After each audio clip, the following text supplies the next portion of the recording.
Hey, what's up, guys? Welcome to English Football Club Barcelona, your Barcelona's channel in English. Well, yesterday we had our first match of La Copa del Rey. One match, as I told you, it's supposed to be easy. And I was totally wrong. I think I was quite wrong. No? But well, we will analyze that. And also a match that it was important, because if we lost, we'd be eliminated, knocked out. Thankfully, and somehow luckily, no. But well, let's see that in this video. So let's go for it.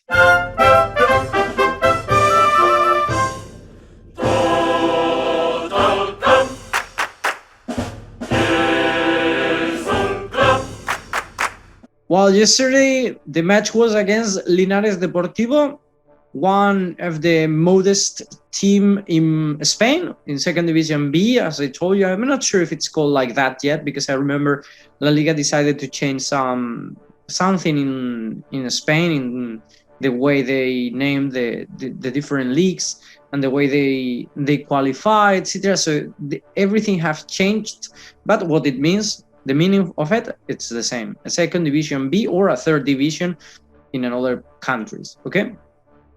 Serie C could be in Italy, etc. No, well, a match that, as I'm saying, supposedly should be quite easy. This was the starting 11 from Barcelona. I want to point out here that Neto was on the goal. Actually, very bad. Neto, in my opinion, he was like he suffered a kind of lack of confidence. No. Don't know, but he didn't make many mistakes, but I consider he could have done more than what he did. Then in this center back, I like it really. Araujo, a fighter, a warrior, incredible yesterday. The few minutes he played. Then we had Eric Garcia in the center of the back, and then we have Mingueza that he was quiet. He suffered too much. Later we can talk about that, but not later. And in the first goal, Mingueza directly was not covering the mark of his player, and later they changed position. Xavi asked them, Mingueza and Araujo, to change positions. That helped Barcelona to control the Linares forwards. But later, Araujo didn't come back. Mingueza went back to his position, and that gave us again problems. Well, in the midfield, I cannot put the four players together. So Busquets and four players. Busquets and then Alves and Jordi Alba as the wings, as a kind of wings. A very difficult position, because you are not a defender, you are not exactly a midfielder too. You have to run all over around. It was more or less the same as when we played actually, it's a 3-5-2, the 3-5-2 of Koeman. It's not that different. And finally, well, Jordi Alba, quite participative. Alves, not that much. He was a bit lost. Ricky Puig and Nico played quite well. And then we had Jutgla and Ilaix, that for me, they tried. No, at least they tried. They pressured. They did what they had to do. No, except the scoring, he did many things. And if you ask me how I value the match, well, difficult to say really, because we tried, but Linares, in my opinion, they prepared better the match. They pressured high. They didn't let us get out the ball easily, and that was the clue, the key of the match. I think that not let the other team propose the match that they wanted to play. Linares was pressuring high all the match, not just at the beginning, not just in the middle time, all the match. I was thinking Linares, since the first goal, they should have go back and defend and close the spaces. Don't let Barcelona get in the area. Like that, they will have a chance to pass. No, but maybe I was wrong too. They should have done what they did, and they did it quite well. No, we won thanks to these two men,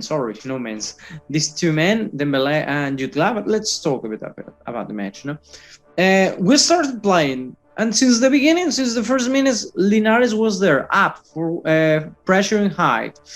And I saw Barcelona, it was quite difficult for them to get the ball out. And that pressure, we even lost some balls that we shouldn't in front of our own area. I didn't see Eric Garcia or in this case,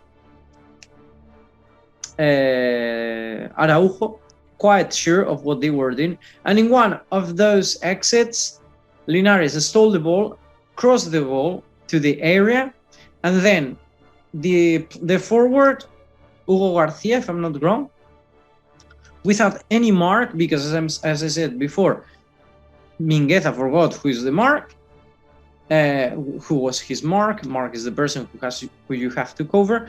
Then the player just crossed the ball, hit the ball with a header, cross the ball to the goal, and in that chance, it's true that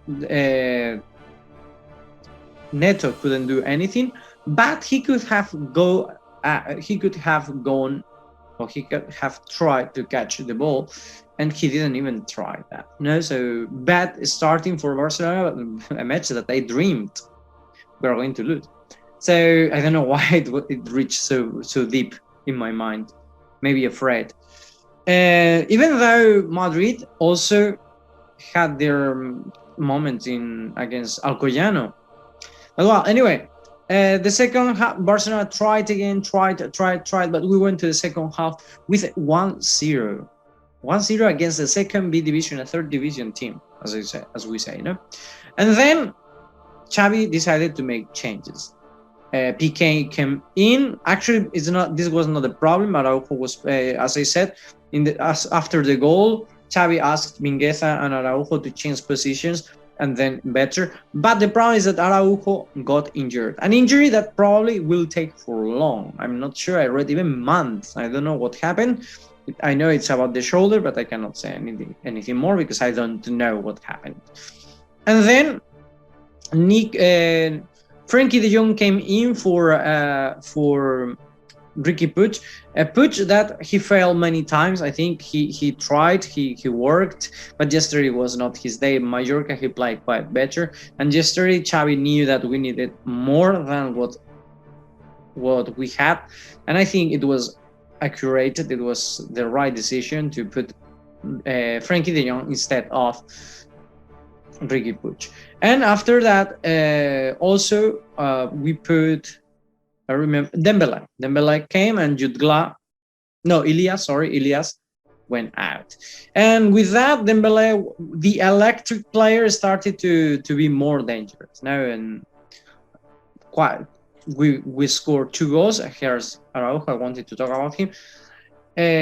Scored 2 goals. Well, no, 1 goal, one magnifique goal. And then another went to the crossbar, and then he tried some chances. We had our chances too, so quite good. And then Jutgla also scored the last goal in the last minutes, so quite good. Frenkie de Jong, that he was substituted in the second half. He played just 40 minutes or 30 minutes, and it seems that it was an injury problem again. 2 players from the first team out because of injury problems.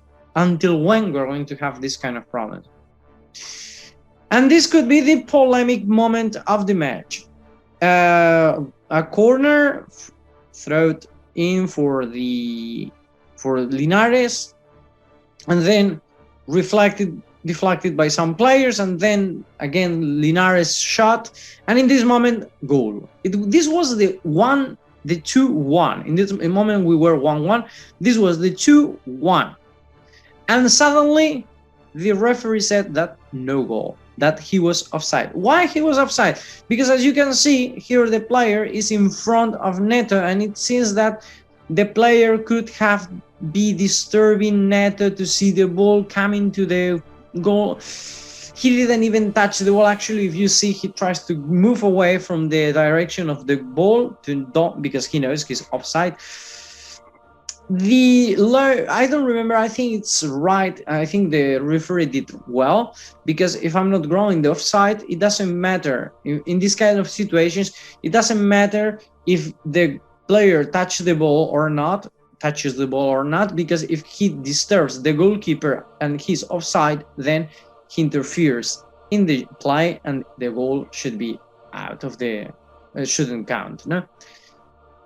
Well, later we can say, oh no, that's because the referee helped Barcelona, etc. But later, 2 minutes later or 3 minutes later, you guys scored the 2-1. So, but I was still quite impressed. And last news I want to talk about. It seems that Aston Villa and Coutinho wants to have a chance. I'm reading that for the rest of the season, it seems that Coutinho is going to go to Aston Villa, so we will save his salary, that is quite high, and like that we will be able to sign Ferran Torres, but it seems that Morata will not come back, but that for another video. So guys, thank you for watching us, hope you enjoyed the video, and see you tomorrow. Have a nice day.